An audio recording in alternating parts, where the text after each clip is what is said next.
because really I don't like the camera. I find myself unattractive, especially on camera, because I'm Indian, I got a round face, and I'm not photogenic, and I'm not chiseled Mr. GQ, perfect, gorgeous. So I don't like the camera, but the camera likes me for some reason. So when I came down to Monster House, I did 3. In the 3 years that Monster House ran, my episode, and it was the highest rated series on Discovery at that time, higher than Monster Garage, higher than anything, produced by Tom Beers, now reality icon. And they called me in on 1. I walked on the 4th day because it was a fucked up staff, fucked up construction staff. The knucklehead guys got frustrated, had a bunch of other jobs going, Beverly Hills, Malibu. I said, I gotta fucking go. This is nuts. They begged me not to leave. They said, hey, Wood, you're good for camera. Don't go anywhere. Please. They were begging me, dude. I was walking to my truck. Dan Jackson and these producers were in the street following me, begging me not to leave. I said, fuck this, I'm gone. And I scared the hell out of everybody because this guy, Steve, the host, he was jealous of Wood, and I never knew why. After Monster House was canceled, Tom Beers said, this bastard, he didn't like you because you steal his camera. I hate the camera. He goes, you know what, Wood? When you're on set, you're bigger than fucking life. The camera doesn't want anybody else. The camera wants you. He said, you're just so intense when you come on set. And I said, oh, really? And I kind of feel it myself because I know been a center of controversy since the 7th grade. I'm way over the top. I'm highly ADD and a manic motherfucker, you know. So on Monster House, this bastard was jealous. And, you know, he started saying shit. And he said this one thing. He goes, hey, you know what? If you don't knock it off, I'm going to kick you off this job, or I'm going to kick you. He goes, I'm going to kick your butt off this job, or I'm going to kick your butt. And this is a good old boy. And this is my city. That motherfucker's a guest in my city. So you know what? I told him, I said, hey, you know what, bro, check this out. You ever been upstate? He said, what? Huh? I said, you ever been upstate? Yeah, I said, you're not kicking anybody's butt. So he got scared after that, thought I was going to stick him. So then I split at lunchtime and came back, and producers were all freaked out. Cameras are in the street, you know, swirling.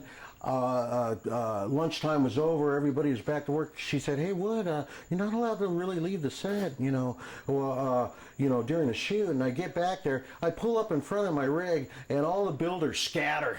Those bastards, I went so apeshit before they left, they thought I went home to get a gat to spray everybody. Those fags, and I went in there and I jawed them up. But then, so scared the whole crew, scared all of them. They still got penitentiary on everybody.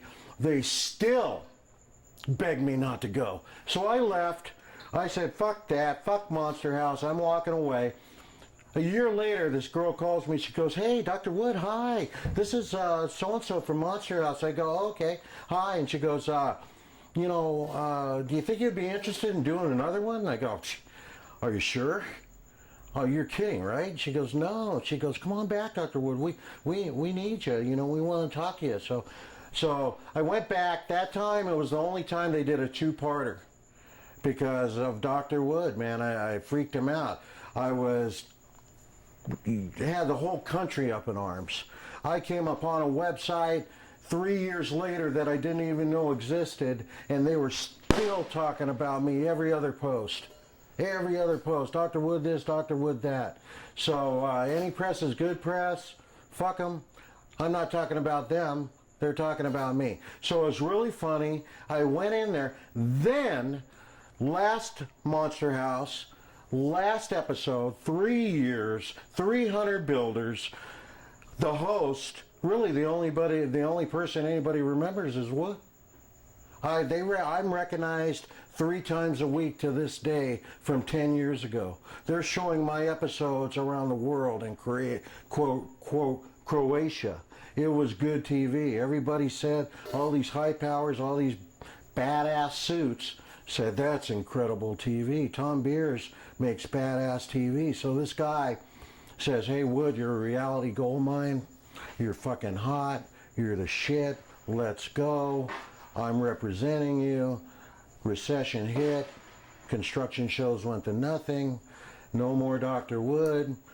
just got popular 2 years ago, but you know, for maybe 5 years there, dude, from those 3 episodes, these bastards called me back for a cameo on the last one because of all those ratings, and they wanted to go out with a bang. So one of the builders has to leave on the last day.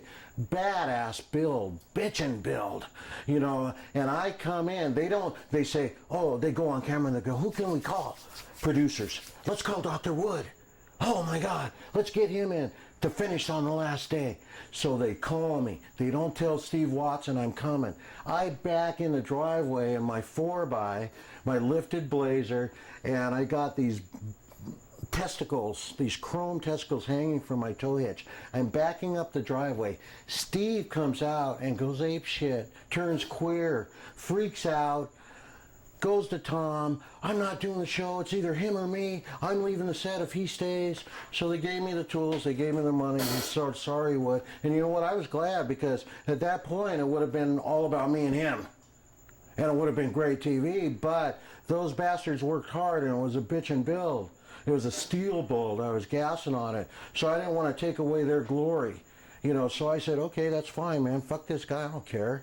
You know, and you know what? One thing he said, this bastard, he said, I made you you made me famous over the last 2 years. And I said, well, if you shut up, I'll make you real famous right now, because here I am again. You know what I mean? And he wouldn't have it. So I left. Tom Beers picked me up. Recession hit, and we got offers, man, but he turned them down. He said, we can do better. You know, this guy's coming straight off of $300,000 for the hour. Then he shifted gears, started getting into all kinds of other stuff. Now he's, you know, head of Fremantle, you know, Mr. Bitchin'. Can't even get in touch with him, but you know what? Here's the thing. Dr. Wood's money.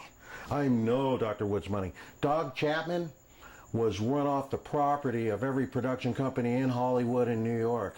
Nobody wanted to have anything to do with this guy. They were having him removed, calling security. This guy didn't give up because he knew what he had. He knew who he was as a man. He knew what kind of dynamic he was carrying. He was humble in his guts. It's just on the outside he was confident. And so, you know, he knew what he had. The people that were rolling with him knew what they had. So this guy wouldn't take no for an answer. When all the suits were saying, fuck this guy, he didn't even listen because he knew. Finally, one guy pulled the trigger with this guy, and look what happened.